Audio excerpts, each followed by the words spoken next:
Every artist is focused on growing on Spotify, and with good reason. Spotify is easily the biggest player in the music streaming game. There's no problem with focusing on Spotify, and there's a ton of content about how to grow on Spotify.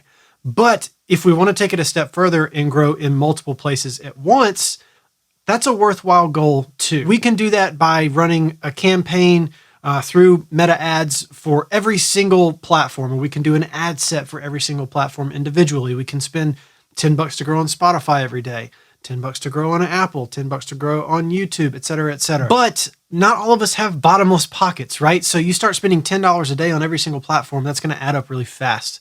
There's a simpler way to do this. We can stack every single DSP into one ad set and target them all at the same time by making a few adjustments to what we're doing on the ad side, as well as a few adjustments to what we're doing on the landing page side. So in this video, I'm going to show you exactly how to do that. So we're going to set up a new campaign using Meta's Ad Manager. Now I already have a new campaign opened here. I've already clicked that green create button. Pretty simple. I'm using an engagement campaign because we're going to be using a landing page, which we'll look at in just a minute. We want to be optimizing for conversions, for website views content. There are a lot of different steps here that we could cover. I'm not going to go through every single detail of this campaign with you. There is a ton of content on my YouTube channel if you want every single specific thing. For this video, we're going to focus on the things that matter that are specific here. We're going to skip past this campaign level. We're going to go to next, and we're going to go to the ad set level of this campaign. We want our conversion location to be on our website, and we're going to maximize the number of conversions. We're going to use our pixel. We're going to use a view content event, and then we're going to skip past all this extra stuff here. We don't need to worry about budget and schedule and targeting. And well, we do have to worry about targeting, but we're not going to worry about location. So I'm going to go to switch to original audience option. I don't want to use the Advantage Plus option thing, audience thing. Between you and me, it doesn't really work very well. Advantage detailed targeting does work quite well. Advantage detailed audience or Advantage Plus audience or whatever they're calling it this week doesn't really work that great. I'll do another video about the differences there sometime. Anyway, back to the task at hand. So we're going to come down and we're going to leave our location, leave our age. We're not worried about any of that. The thing that we want to worry about for this is the Advantage detailed targeting option. So usually we would start with something like this, right? We're just going to start with Spotify. We're going to target that, and then we're going to narrow that for other bands and artists, or we're just going to target Spotify only if we kind of have a genre fluid artist or something like that. But we can include other stuff here as well. So we're going to include Apple Music. We want to make sure we are not going for the employers here. We want to go for the streaming service. Obviously, a lot more people in that. We will do, let's see, Amazon Music, YouTube Music, which that one's not very big, but that's okay. Now we could do YouTube as well, just in general, and that's kind of up to you whether you want to include that. I'm going to include it here because it's going to give us a much bigger audience in YouTube users. YouTube music users would fall under the banner of YouTube users, so we'll include that too. And then we're going to include, let's see, Deezer. Deezer is really popular in some European countries. So we've got these, there's 6 options here, but really 5 platforms, right? Amazon Music, Apple Music, Deezer, Spotify, and YouTube Music. So this ad campaign now is going to look at all of these. A person only has to have shown an interest in one of these 5 platforms, not just Spotify. And then we can come down here and we can define this further. And this is where we're going to include our similar artists and genres. So we'll do something like electronic dance music. Let's see. And then we'll do rock music, gaming, and then we'll do alternative rock. Basically what we have here is now this huge web that will mix and match these options. So we can have somebody who likes to listen to their music on Spotify, and they're also into, let's say, rock music. We can have somebody who's into rock music but enjoys listening to it on Apple instead of Spotify. We can have somebody who enjoys Amazon Music and listens to EDM, somebody who's a gamer and they're big on YouTube, which is probably pretty likely, let's be honest. You kind of get the point. They can mix and match all different ways. It's not they have to like all of these and all of these. They have to like one from each thing.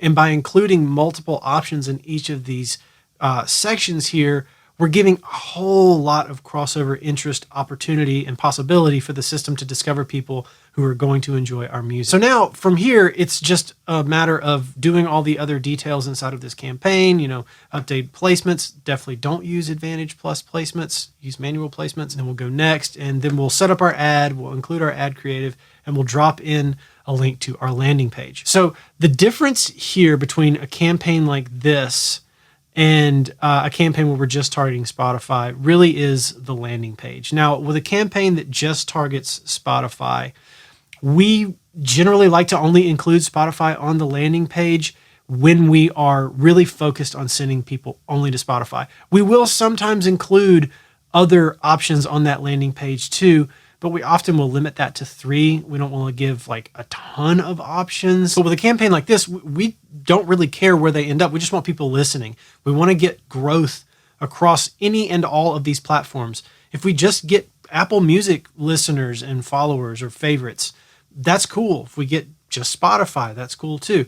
I will tell you in just a minute about kind of how this will likely play out, but we're not looking for something specific here. We just want growth everywhere. So we are going to set up our landing page to reflect that. Okay, so here's a sample landing page that I've been using for my song Hero. On this landing page, you can see I have 5 options here: Spotify, Apple Music, Amazon Music, YouTube Music, and Deezer. Well, last 2 backwards, Deezer and YouTube, right? So this landing page exactly matches the targeting options that I included in that campaign that we just set up, in that ad set specifically. So when somebody sees that ad, because they will have been targeted due to that targeting setup, one of the options that they like will appear on this landing page. Now, traditionally, when you are advertising, you want one option, one destination, one singular journey through where you're trying to take somebody from A to B to C, right? From they see your ad for the first time and you take them on that journey and they end up exactly where you want them to end up. Music streaming services and music ads play a little bit differently. Now, with like a regular ad, if I were trying to sell, let's say, a phone case, I would, advertise the phone case. I would lead them through a landing page, ultimately bring them to purchase through a series of retargeting and stuff if they fall out of the funnel, right? But it's a linear thing. That phone case isn't available on 6 different stores. It's available on one store, my store, and that's where I want to sell it, or Amazon or whatever, right? But I'm not trying to sell it in a bunch of different places. I'm trying to sell it in one place. With music, we're trying to get people to listen in any of a number of different places. So it plays by slightly different rules. We all have our platform that we like. I use Spotify. That's where I consume my music. I'm one of the 600 million. People swear by Apple Music. They don't use Spotify at all. Same for Amazon, etc. So when somebody comes here, this isn't a landing page with 5 different options for them. This is a landing page with one option that is relevant to them. If an Amazon Music user sees our ad and they click through, they come here, the only button they're looking for is Amazon Music because that's the one that they use. So this will succeed on all fronts because of that kind of user psychology, basically. Okay, so we have our campaign set up. We have our landing page set up to match. Let's talk about when we would use a setup like this for a campaign. Or first, let's talk about when we wouldn't use it. I really wouldn't use this personally. I wouldn't implement it for any of the artists that I work with for a release campaign. With a release campaign, especially a Spotify, we'll do air quotes, Spotify release campaign, our goal is to maximize traffic to one point, kind of like the phone case example, right? We want to funnel all that traffic into one point, which is the song on Spotify. We don't want to fragment that ad spend. We don't want to fragment that attention.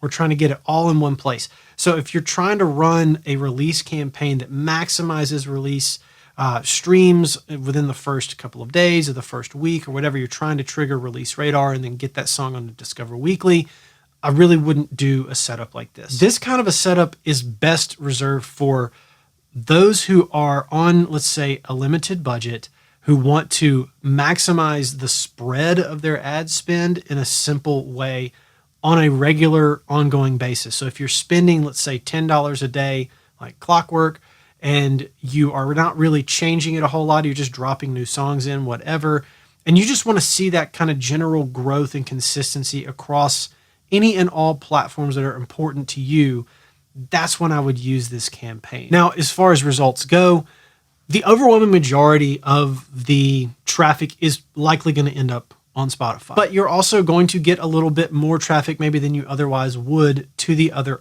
options with a campaign like this. No doubt, if you're just advertising, you're targeting Spotify, you just have Spotify on the landing page, you're going to get carryover to Apple Music and Amazon and YouTube Music and all that. It's going to happen. It always happens. You're just going to increase the rate at which that happens ever so slightly with a campaign setup like this. So that's it for this one. If you enjoyed this video and you want to go deeper with topics just like this every single week, then I hope you'll subscribe to my newsletter, The One Thing. Every week I send out one thing that I am either thinking about or testing to succeed as an independent artist, marketer, and creator online. So if you want to subscribe to that, I'll leave a link to do so in the description of this video. And as always, thank you for watching, and I'll catch you on the next one. Peace.